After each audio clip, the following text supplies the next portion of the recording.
পুতিনের সঙ্গে কিছু একটা ঘটেছে। তিনি পাগল হয়ে গেছেন। তিনি অকারণে কারণে মানুষ নিধন করছেন। কোনো কারণ ছাড়া ইউক্রেনের শহরগুলোতে ড্রোন ছোড়া হচ্ছে। এভাবেই রাশিয়ার প্রেসিডেন্ট ভ্লাদিমির পুতিনের সমালোচনা করেন ডোনাল্ড ট্রাম্প। বলেন, রাশিয়ার ভ্লাদিমির পুতিনের সঙ্গে আমার সবসময়ই খুব ভালো সম্পর্ক ছিল, কিন্তু তিনি একেবারে পাগল হয়ে গেছেন। এর কয়েক ঘন্টা পর নিজের মালিকানাধীন ট্রুথ সোশ্যালে এক পোস্টে ট্রাম্প বলেন, পুতিন যা করছেন তাতে আমি খুশি নই।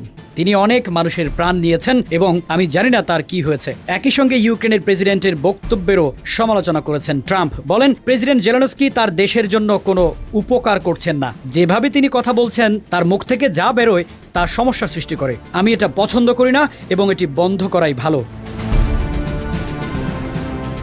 এর আগে ইউক্রেনের প্রেসিডেন্ট ভলোদিমির জেলেনস্কি অভিযোগ করেছেন, যুক্তরাষ্ট্রের নীরবতা রুশ প্রেসিডেন্ট পুতিনকে আরও আগ্রাসী হতে উৎসাহিত করছে। একদিকে যুদ্ধবিরতির সম্ভাবনা, সেই সঙ্গে সর্ববৃহৎ বন্দি বিনিময়ের মধ্যেই এর ৩ বছরের ইতিহাসে ইউক্রেনে সবচেয়ে বড় ক্ষেপণাস্ত্র হামলা চালিয়েছে রাশিয়া। কর্মকর্তারা জানিয়েছেন, ২৫ মে কিয়েভ, কার্ডিভ, ওডেসা সহ অন্তত ৩০টি শহর লক্ষ্য করে ছোড়া হয় অসংখ্য ড্রোন।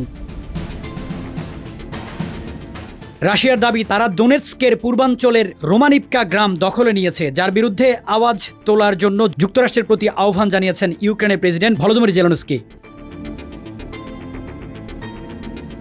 রাশিয়ার দাবি, তারা দোনেৎস্কের পূর্বাঞ্চলের রোমানিভকা গ্রাম দখলে নিয়েছে, যার বিরুদ্ধে আওয়াজ তোলার জন্য যুক্তরাষ্ট্রের প্রতি আহ্বান জানিয়েছেন ইউক্রেনের প্রেসিডেন্ট ভলোদিমির জেলেনস্কি। তার অভিযোগ, প্রেসিডেন্ট ডোনাল্ড ট্রাম্প ক্ষমতায় আসার পর থেকেই রুশ প্রেসিডেন্ট ভ্লাদিমির পুতিনের প্রতি নরম মনোভাব দেখাচ্ছেন। এ নিয়ে জেলেনস্কি টেলিগ্রামে জানান, যুক্তরাষ্ট্রের নীরবতা বিশ্বের অন্যদের নীরবতা কেবল পুতিনকে উৎসাহিত করে।